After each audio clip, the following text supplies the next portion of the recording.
병원에서 왕의 귀환해 주셨는데 병원에서 아무 이상이 없다고 나오셨다고 합니다. 하나님이 하셨습니다.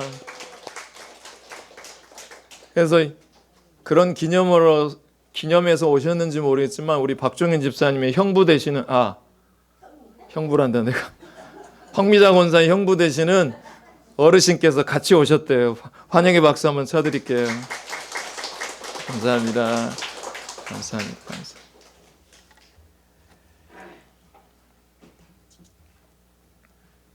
여러분, 상황은 나를 붙들지만 나는 이 시간 말씀을 붙들기를 축복합니다. 하나님은 상황보다 더 크신 하나님이시고 우리 하나님은 말씀의 근거에서 움직이시는 분이기 때문에 그 하나님을 신뢰해드리고 예배드리면 여러분의 염려를 하나님이 대신해서 염려하시고 맡아 주관하실 줄로 저는 확신합니다. 송 권사님뿐만 아니라 우리의 교회 모든 일들은 상황은 마귀에게 맡겨놓고 우리는 하나님의 말씀에 세워지길 이 시간도 축복합니다. 네. 제 아내가 거실에 가만히 쉬고 앉아있던 제게 너무나도 해맑고 감동 섞인 목소리로 급하게 제게 베란다로 나오라는 겁니다.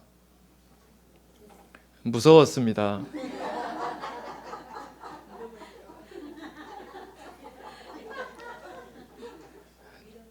죄 지은 게 많아서 있는지 여하튼 간에 아내분이 나오라고 하니 베란다로 나갔습니다. 베란다로 나갔더니 세상에 뉘엿뉘엿 지는 해가 너무나 아름다웠습니다. 왜? 다른 이야기가 전개되기를 기다리셨던 것입니까? 네. 뉘엿뉘엿 지는 해가 너무나 아름다웠습니다. 찬란할 만큼 너무나 아름다웠어요. 그때 제 내류에 깊이 박힌 느낌이 무엇이냐면 해는 어떤 방향으로 봐도 언제나 아름답구나. 그래서 뜨는 해도 아름답고 지는 해도 아름답구나. 어느 방향으로 봐도.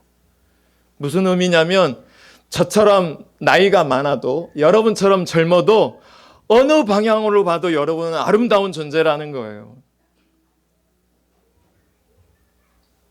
여러분도 그렇습니다. 떠오르는 해도 서쪽으로 지는 해도 여전히 아름답습니다. 여러분도 그러해요. 해는 언제나 아름다워요. 마찬가지로 예수를 품은 여러분은요 언제나 아름답습니다. 그래서 오늘 인사는 그렇게 할게요. 예수를 품은 당신은 언제나 아름답습니다. 시작.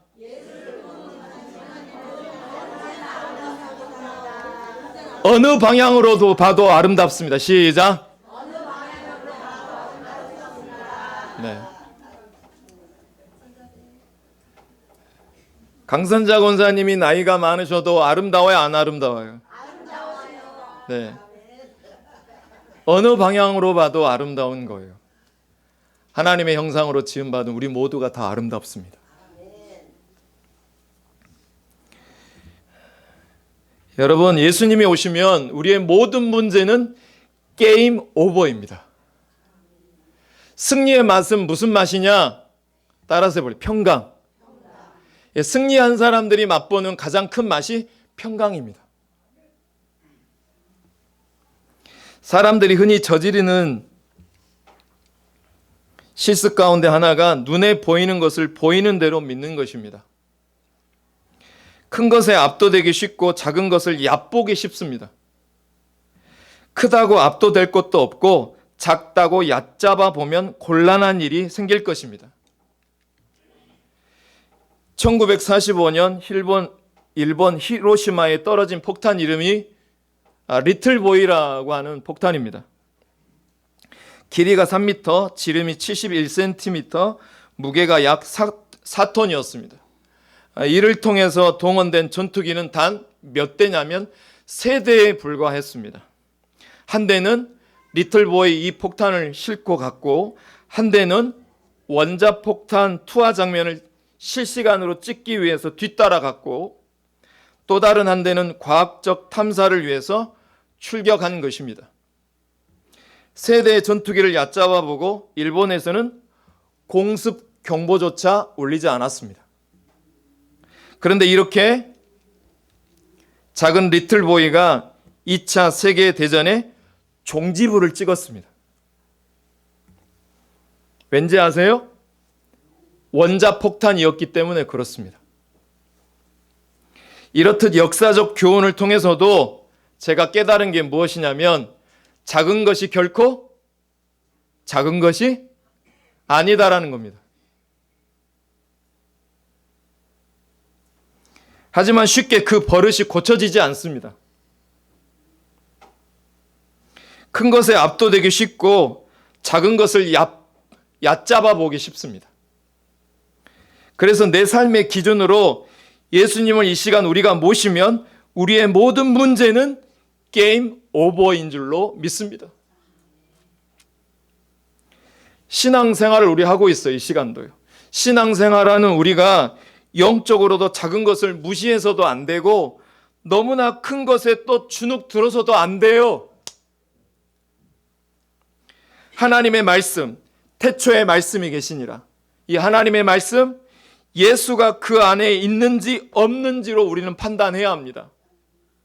기도는 누가 하냐면요, 젊은 사람이 한 게 아니라 하나님의 말씀이 있는 자가, 하나님의 말씀이 내 삶의 기준이 있는 자가 기도하는 거예요. 예수님도 그래서 기도한 거예요. 말씀이 내 안에 있으니까 하는 거예요. 그러면 말씀이 없는 자, 기도가 없는 자는 시간이 해결한다고 합니다. 상황에 따라 상황에 기대서 신앙생활합니다. 여러분의 삶의 기준은 무엇입니까? 여러분, 볼품 없어요. 별 볼 일 없고 죄가 많아서 냄새나는 이 내 마음의 리틀보이, 아기 예수님을 내가 받아내면 저와 여러분의 삶에도 원자폭탄 같은 엄청난 위력을 발휘한다라는 것입니다. 하나님의 약속, 예수가 내 안에 있으면 아무리 큰 제국이라도, 오늘 본문에 나와 있는 당대 최고의 강국, 미국보다 훨씬 강대국을 자랑하는 아수르라고 하는 큰 제국이라 하더라도, 내가 해볼 수 없는 병마 앞에 있을지라도 두려워하거나 겁낼 필요가 없습니다. 오늘 읽은 본문 말씀이 우리에게 그 교훈을 일깨워 줍니다. 우리 2절 말씀 같이 한번 읽어볼까요? 시작. 작을지라도 이스라엘을 다스릴 자가 내게서 내게로 나올 것이라. 그의 근본은 상고의 영혼에 있느니라. 할렐루야. 미가 선지자는 이사야 선지자와 더불어서 메시아 예언을 하고 있어요. 예수님께서 이 땅에 오시기 전에 자그마치 700년 전부터 미가 선지자를 통해서 그분이 이 땅에 오시면 어떤 일이 벌어질지에 대한 것을 예언해 주시고 계시해 주고 있는 본문인 것입니다. 미가 선지자는 메시아가 태어날 곳이 어디라고 말씀하고 있나요? 베들레헴 에브라다라고 말씀하고 있습니다. 근데 여러분, 좀 미심쩍다라고 하는 표현이 그렇지만 굳이라고 하는 말이 절로 나오고 있는 곳이 베들레헴 에브라다예요. 왜 베들레헴과 에브라다를 붙여서 그 지역을 표기했을까요, 여러분? 베들레헴은 잘 아시는데 에브라다는 어딘지 아십니까? 감사합니다. 같은 곳입니다. 서울의 옛날 수도 이름이 뭐죠? 한양, 한성. 그러니까 에브라다는 서울의 옛 이름 한양이라고, 그러니까 서울 한양이라고 표현하시면 되겠습니다. 옛날 지명이 에브라다죠. 그렇다면 굳이 베들레헴 에브라다라고 표기한 이유는 뭘까요? 베들레헴이라고 하는 이 지명의 뒤에 레헴이라고 하는 이 히브리어 뜻은 무엇이냐면 떡, 빵. 베들은 집이에요. 빵집이에요. 빵집. 지금도 그렇지만 구약 당시에나 예수님 탄생 때도 베들레헴은 실제로 아주 작고 초라하기 짝이 없는, 별 볼 일 없는, 볼품 없는 동네였어요. 1000명도 안 되는 아주 작은 동네였어요. 그래서 구약에서 여기저기서 참 많이 표현하는데 에브라다는 베들레헴의 옛 지명인데요. 구약의 창세기 35장 19절에서부터 베들레헴과 결합된 명칭으로 자주 나타나는데 그 대표적인 구절만 제가 가지고 와봤어요. 라헬이 죽음에 에브랍 곧 베들레헴. 이 에브랏은 에브라다입니다. 이 에브라다라고 하는 원래 히브리어 뜻은 열매라고 하는 뜻인데 어느 순간부터 에브라다가 슬픔의 땅으로 바뀌었어요. 누가 죽고 난 다음에. 라헬이 베냐민이라고 하는 막내 12번째 야곱의 12아들을 낳다가 죽어버렸어요. 그 뒤로 이스라엘 백성들은 그 에브라다 베들레헴에서 라헬이 죽고 난 다음부터 그 열매의 땅이 풍성한 땅이 아닌 슬픔과 고통의 땅으로 유전되어 버리고 말았어요.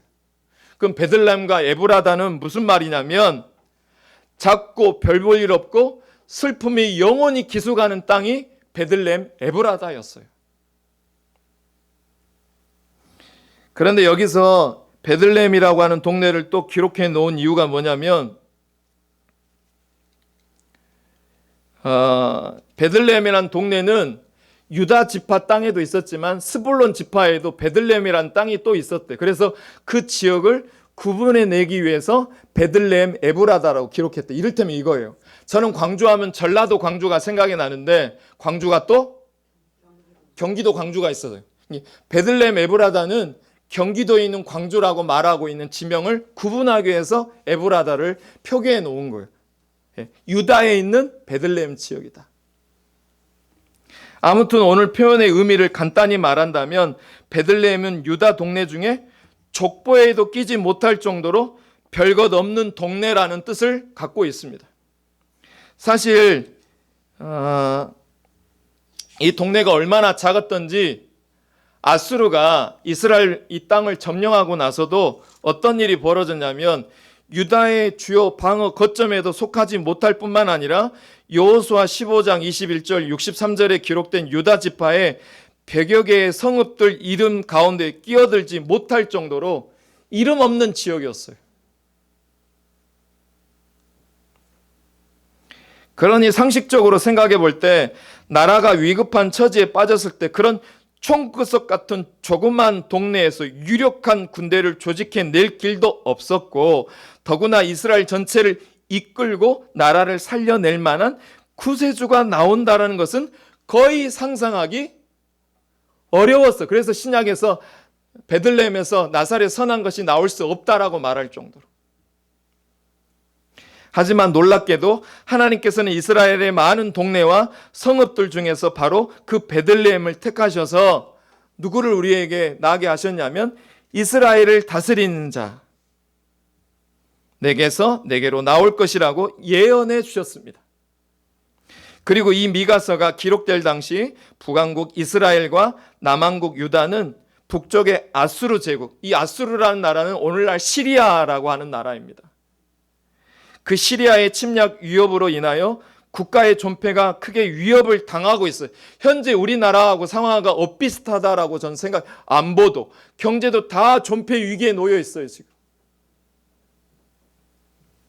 그런 국가 안보의 위기 상황 때문에 모든 백성들은 그들을 구원해 줄 수 있는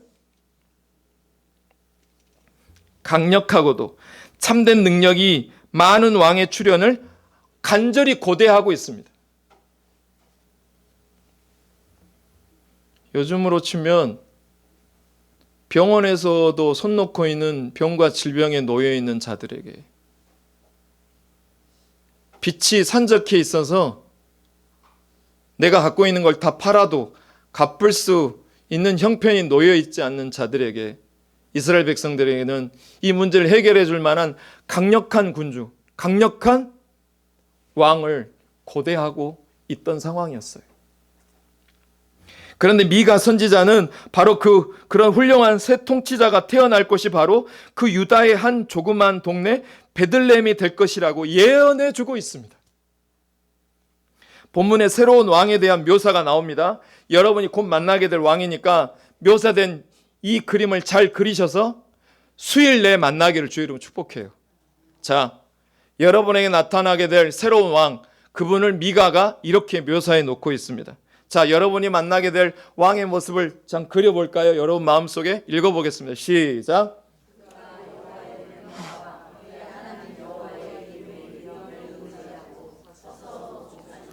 그들이 거주할 것이라. 이제 그가 창대하여 땅끝까지 미치리라. 이 사람은 평강이 될 것이라. 할렐루야. 이 새 왕은 능력 있는 자로 그의 위엄이 장난이 아니래요. 그의 위엄이 이스라엘에만 국한하지 아니하고 온 천하에 미치게 된다라는 이야기를 하고 있는 것입니다.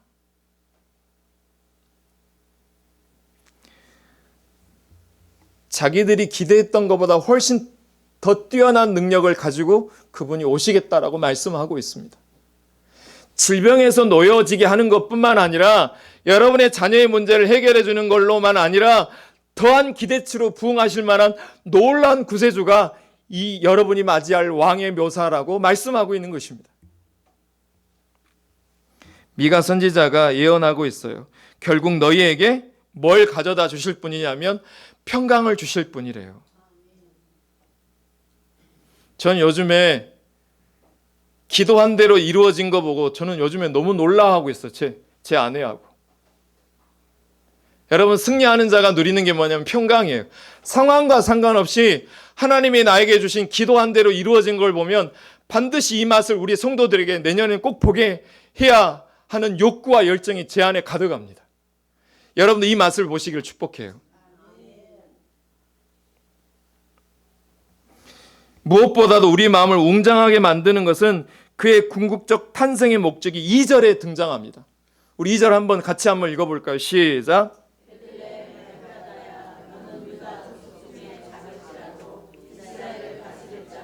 내게서 내게로 나올 것이라.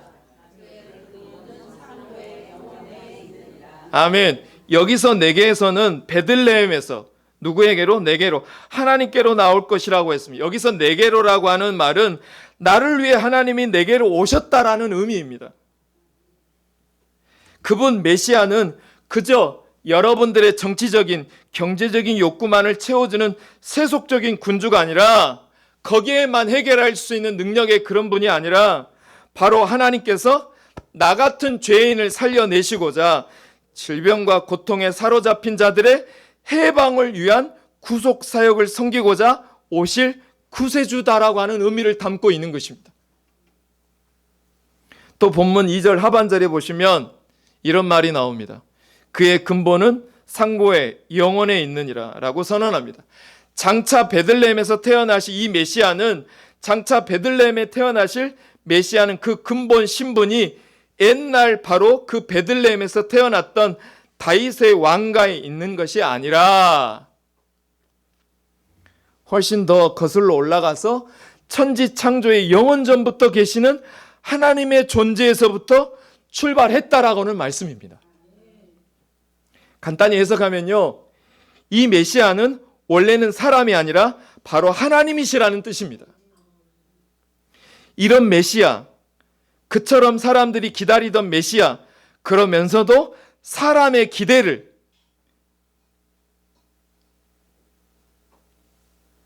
현재 여러분이 기대하는 거 있잖아요.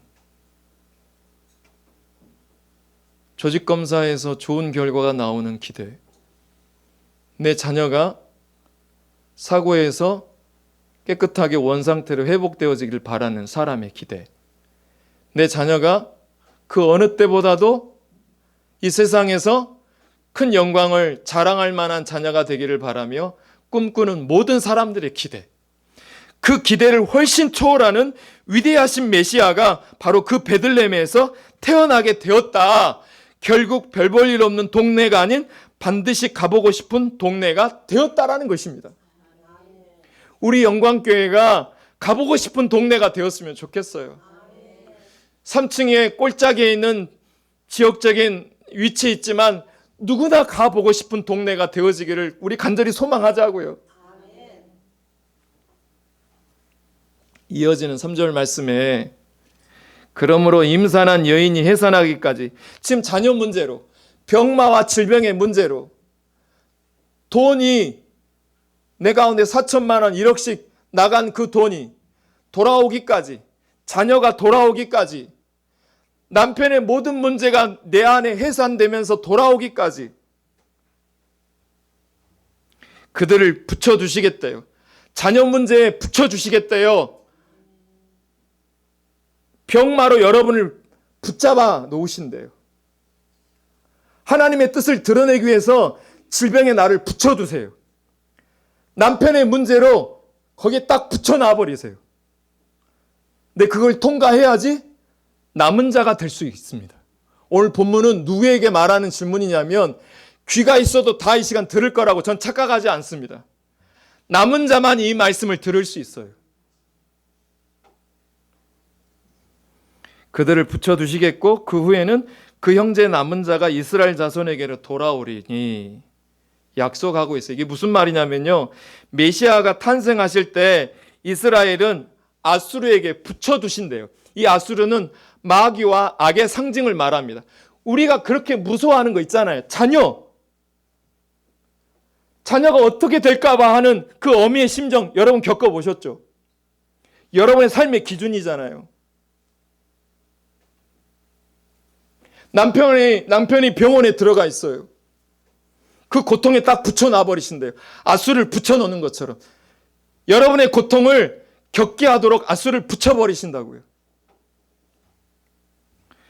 그 아수르에게 우리의 삶의 고통을 붙여두어 고난의 과정을 통과해야 하고 남은 자가 비로소 이 메시아를 만난다라는 뜻입니다. 이 구절이. 지금 우리에게 붙여주신 아수르가 있어요. 자녀 문제, 경제 문제, 남편 문제, 질병의 문제를 우리가 이 시간 이 성도들이 다 앉아있지만 어떤 이는 내게 주어진 이 아수르 같은 문제를 세속사로 해결하고 해석하는 사람이 있는가 하면, 내게 주어져 있는 문제를 구속사적인 삶으로 해석하고 남은 자가 되어야 한다라는 것입니다. 그러나 이 말씀을 다 듣게 되지는 못합니다. 그래서 예수님이 비유로 말씀하셨어요. 구원받을까 봐 다 비유로 말씀합니다. 깨닫지 못하도록 하기 위해서. 그래서 이 말씀은 남은 자만이 들을 수 있어요. 귀가 있는 자, 눈이 있는 자가, 남은 자가 듣게 되는 말씀인 것을 기억하시길 축복합니다. 그래서 여러분, 들리는 자는 예수님처럼 반드시 시간을 두고 기다리지 않고 능력을 구하는 기도를 쉬지 않는 예수님의 본을 따라가게 된다라는 것이에요. 그래서 오늘 남은 자에 대한 메시지가 너무나 중요한데, 이에 대한 말씀은 다음 주에 남겨놓고, 남은 자에 대한 메시지 정말 중요합니다. 그걸 다음 주에 남겨드리고, 오늘 주제로 잠깐 돌아가서 베들레헴이 유명한 곳이 된 것은, 따라서 해보세요. 예수님을 품었기 때문이다. 다시 한번 말씀드려요. 베들레헴이 유명한 곳이 된 것은, 따라서 해보세요. 예수님을 품었기 때문이다. 제가 이거를 계속 성경을 보다가 현대인의 성경을 봤더니 이 말씀이 딱 제 마음에 꽂혀버리더라고요. 그게 정확하게 맞다라고 하는 말씀을 현대인의 성경에서 이렇게 기록합니다. 제가 읽어봐 드릴게요. 여호와께서 말씀하신다. 베들레헴 에브라다야, 너는 유다에서 가장 작은 마을 중에 하나이지만 너에게서 이스라엘 다스릴 자가 나올 것이다. 그는 영원전부터 있는 자이다. 이스라엘의 순환이 끝날 때까지 하나님이 자기 백성을 이방인의 손에 맡겨두실 것이며, 그 후에 흩어져 있는 그의 동족들이 이스라엘 땅으로 돌아올 것이다. 그 다음 구절이 제 마음을 너무나 소스라치게 소름치게 하나님의 말씀에 감동케 하셨어요. 누가 오면?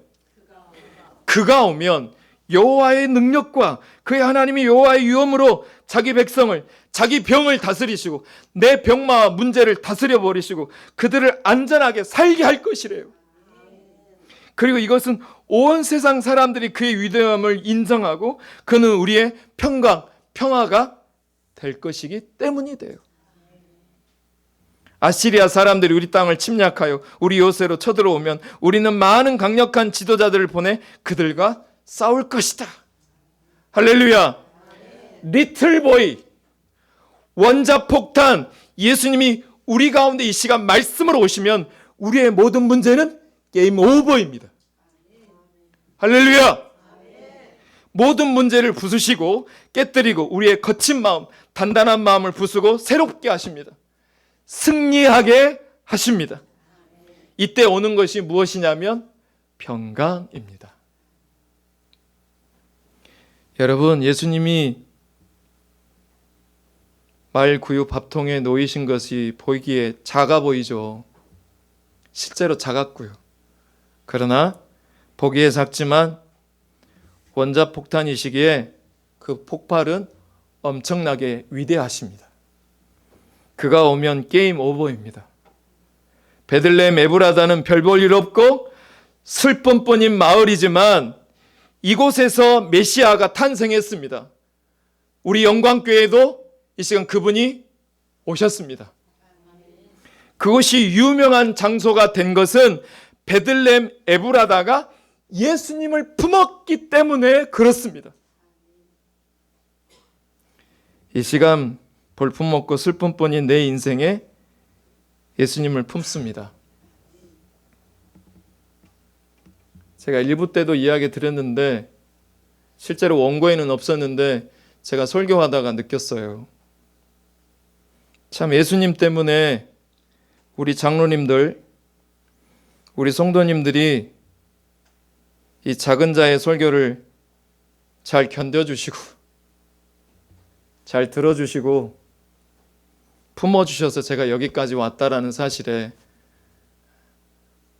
참 감사합니다. 여하튼 여러분, 볼품없고 작은 내 마음에 예수님을 품으면 여호와의 능력과 위엄으로 자기 백성을 반드시 이끌어내십니다. 안전하게 살게 하십니다. 여러분의 자녀가 안전하게 살게 될 줄로 믿어요. 예수 그리스도가 작지만 원자폭탄입니다. 그 원자폭탄만 내 안에 품으면 온 세상 사람들이 그의 위대함을 인정하게 됩니다. 주께서 내 원수의 목전에서 상을 차려주시고 기름을 우리 자녀들에게 머리에 부어주셨으니 내 평강의 잔이, 내 마음의 기쁨의 잔이 넘쳐나게 해주신답니다. 하나님이 하셨다. 하나님이 주셨다. 하나님이 살려주셨다. 박정현 집사님도 하나님이 살려주신 거예요. 송순옥 권사님이 하나님이 살려내셔야 돼요. 여러분의 자녀도 하나님이 살려내십니다. 하나님이 하셨다. 하나님이 주셨다. 하나님이 넘치게 하셨다. 하나님이 자기의 이름을 위하여 우리를 의의 길로, 완전한 길로, 좋은 길로 인도하셨다. 그 영광을 받으시고자 우리 교회를 지으신 거예요. 우리 당회를 지으신 거예요. 우리 예배를 지으신 거예요.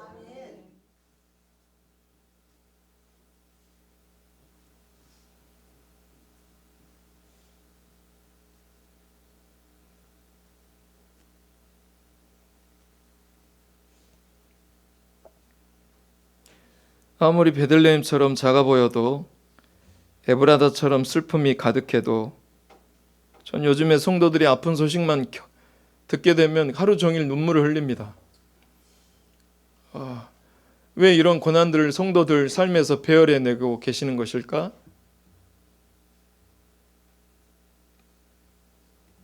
작은 교회인데 성도들에게 슬픔의 소식들을 많이 접하게 되면서 다시 한번 이 말씀에 더욱더 힘을 제가 더 받습니다.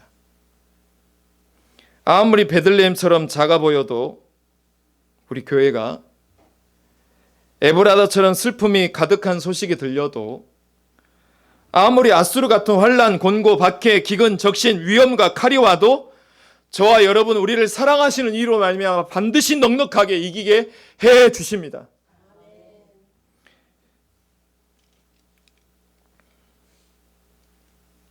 그 승리로 얻은 그 평강, 오늘부터 내년까지 우리 그 평강을 맛봅시다. 반드시 이 평강을 저만 맛보게 되어지는 것이 아니라 우리 모든 성도님들이 이 승리의 맛, 평강을 받아 누리셔서 제가 여러분 기도하지 말라고 해도 여러분이 기도해서 맛보게 되는 간증과 역사가 믿지 않는 사람들에게 넘쳐나는 간증의 이야기로 넘쳐날 것을 저는 확신합니다. 그래서 이 시간 우리 같이 선포해봐요. 나는 너의 평강이다. 다시 한번 나는 너의 평강이다.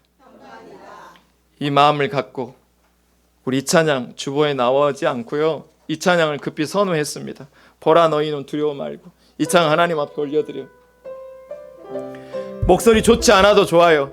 박자가 틀려도 좋으니 작은 목소리지만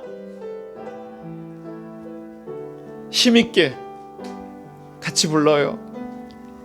보라 너희는 두려워 말고 보라 너희를 인도한 나를 보라 너희는 지치지 말고 보라 너희를 구원한 나를 다시 한번 해보라 보라 너희는 두려워 말고 보라 너희를 인도한 나를 보라 너희는 지치지 말고 보라 너희를 구원한 나를 너희를 치던 적은 어디 있느냐 너희를 억누르던 원수는 어디 있느냐 같이 선포해요. 보라 하나님 구원을 보라 하나님 능력을 너희를 위해서 싸우시는 주의 손을 보라 보라 보라 하나님 구원을 보라 하나님 능력을 너희를 위해서 싸우시는 주의 손을 보라 다시 한번 보라 보라 하나님 구원을 보라 하나님 능력을 너희를 위해서 싸우시는 주의 손을 보라 다시 한번 보라 보라 하나님 구원을 보라 하나님 능력을 너희를 위해서 싸우시는 주의 손을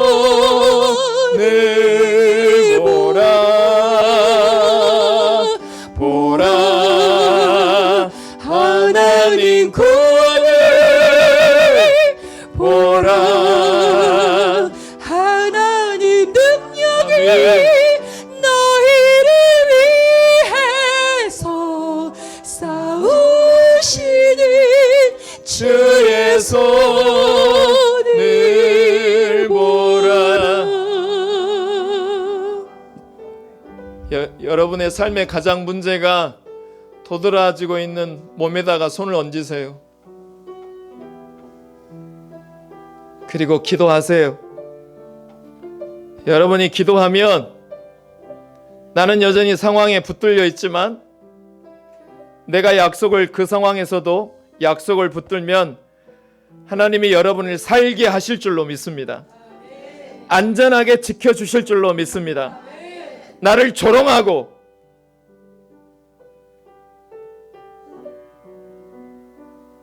나를 모욕하는 자 앞에서 당당하게 하나님의 구원을 베풀어 주신 것을 당당하게 보여주실 줄로 믿습니다.